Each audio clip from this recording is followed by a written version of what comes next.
നമസ്കാരം, media vision വാർത്തകളിലേക്ക് സ്വാഗതം.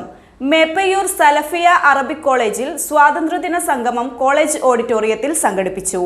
Salafiya association Qatar committee general secretary NP Abdurahman ഉദ്ഘാടനം ചെയ്തു. മേപ്പയൂരിൽ പ്രവർത്തിക്കുന്ന സലഫിയ അറബിക് കോളേജിന്റെ നേതൃത്വത്തിൽ ഒരേ ഒരു ഇന്ത്യ ഒരൊറ്റ ജനത എന്ന ആശയത്തിൽ സ്വാതന്ത്ര്യദിന സംഗമം സലഫിയ ഓഡിറ്റോറിയത്തിൽ സംഘടിപ്പിച്ചു. പ്രിൻസിപ്പൽ ഡോക്ടർ ഫസലുല്ല KT ചടങ്ങിൽ അധ്യക്ഷത വഹിച്ചു. Salafiya association Qatar committee general secretary NP Abdurahman സംഗമം ഉദ്ഘാടനം ചെയ്തു.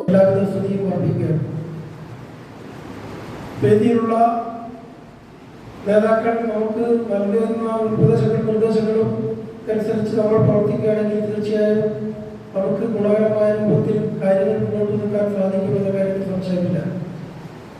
നിങ്ങളെല്ലാവരെയും നേരിൽ കാണാനും നേരിൽ ബന്ധപ്പെടാനും സാധിച്ചതിൽ സർവശക്തനായ ദൈവത്തിന് കൃതജ്ഞത രൂപം അറിയിക്കുകയാണ്. ഖത്തർ കമ്മിറ്റി എന്ന് പറയുമ്പോൾ അതിന്റെ തുടക്കം മുതൽ ഇതിന്റെ പ്രാരംഭ പ്രവർത്തനങ്ങൾ മുതൽ അതായത് 1982 തോന്നുന്നുണ്ട് ഓർക്കാതെ ഇത്തരത്തിലുള്ള പരിപാടി മുന്നോട്ട് കൊണ്ടുപോകാൻ നമുക്ക് സാധിച്ചോളണമെന്നില്ല. കാരണം അദ്ദേഹം രാഷ്ട്രീയ രംഗത്തും മതരംഗത്തും ഒരുപോലെ തിളങ്ങി നിന്ന കാലഘട്ടം നമ്മളെ സംബന്ധിച്ചിടത്തോളം നമ്മുടെ പ്രദേശത്തെ സംബന്ധിച്ചിടത്തോളം പറയുകയാണെങ്കിൽ വളരെയധികം അദ്ദേഹത്തിന്റെ മനസ്സിൽ തോന്നിയ കാര്യങ്ങൾ നമ്മുടെ ശ്രദ്ധയിൽ കൊണ്ടുവരികയും ആ ശ്രദ്ധ നമ്മൾ അതിനനുസരിച്ച് കാര്യങ്ങൾ നിൽക്കുകയും ചെയ്താൽ രക്ഷപ്പെട്ട് മാർഗത്തിലേക്ക് ഏത കാര്യത്തിലാണ് സംശയമൊന്നും ഉണ്ടായിട്ടില്ല. എന്നിരുന്നാലും ഈ യോഗം ഉദ്ഘാടനം ചെയ്ത് പ്രഖ്യാപിച്ചുകൊണ്ട് എല്ലാവിധ നന്മയും നേർന്നുകൊണ്ട് നിർത്തുന്നു. ജയ് ഹിന്ദ്, അസ്സലാമു അലൈക്കും. മലയാളം, ഇംഗ്ലീഷ്, അറബിക് ഭാഷകളിലായി നന്ദന, ദിയാന, അസ്മ എന്നിവർ സാക് റേഡിയോ ന്യൂസ് റീഡിംഗ് നടത്തി. സലഫി ITI പ്രിൻസിപ്പൽ അജയ് ആവള സ്വാതന്ത്ര്യദിന സന്ദേശം നൽകി. ബ്രിട്ടീഷുകാർ ഇന്ത്യയിലേക്ക് വരുന്നതിന് മുമ്പും ഇന്ത്യയിൽ വിവിധങ്ങളായ വിദേശ ശക്തികൾ കടന്നു വന്നിട്ടുണ്ട്.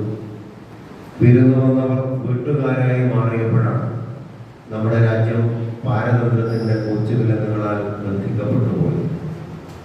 ഈ രാജ്യത്തിന്റെ സകലമാന സൗഭാഗ്യങ്ങളെയും വൈദേശിക ശക്തികൾ കടകടത്തി കൊണ്ടുപോയപ്പോൾ ഈ രാജ്യത്തിന്റെ സമ്പത്ത്, അതിൻ്റെ പ്രകൃതി വിഭവങ്ങൾ, അവിടുത്തെ മനുഷ്യ വിഭവശേഷിയെല്ലാം ചൂഷണം ചെയ്ത് വൈദേശികാധിപത്യം കൊണ്ടുപോയപ്പോഴാണ് നൂറ്റാണ്ടുകളോളം ഈ രാജ്യം കോളനിയാക്കി മാറ്റപ്പെട്ടു പോയത് എന്നത് ചരിത്രത്തിന്റെ ഭാഗമാണ്.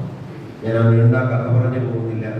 സ്വാതന്ത്ര്യദിന സന്ദേശം എന്നതിൽ ഏതാനും മിനിറ്റുകൾ മാത്രം നിങ്ങളോട് ചില കാര്യങ്ങൾ സംസാരിക്കണമെന്നാണ് ഞാൻ ആഗ്രഹിക്കുന്നത്. അങ്ങനെ കോളനിയാക്കി മാറ്റപ്പെട്ടു പോയ ഒരു രാജ്യം, പരസ്പരം പോരടിച്ചിരുന്ന നാട്ടുരാജ്യങ്ങൾ, ഛിന്ന ഭിന്നമായിരുന്ന നാട്ടുരാജ്യങ്ങളുള്ള ഒരു നാട്, ഐക്യരൂപ്യമില്ലാതെ തർക്കങ്ങളുമായി കഴിഞ്ഞുകൂടിയിരുന്ന ഒരു ജനത.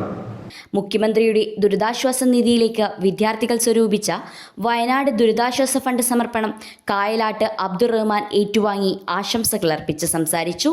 വൈസ് പ്രിൻസിപ്പൽ അഷ്റഫ് അലി മദീനി സ്വാഗതം പറഞ്ഞ ചടങ്ങിന് സ്റ്റുഡൻസ് യൂണിയൻ ചെയർമാൻ റബിഅ നന്ദി പറഞ്ഞു. തുടർന്ന് വിദ്യാർത്ഥികളുടെ കലാസാംസ്കാരിക പരിപാടികളും അരങ്ങേറി.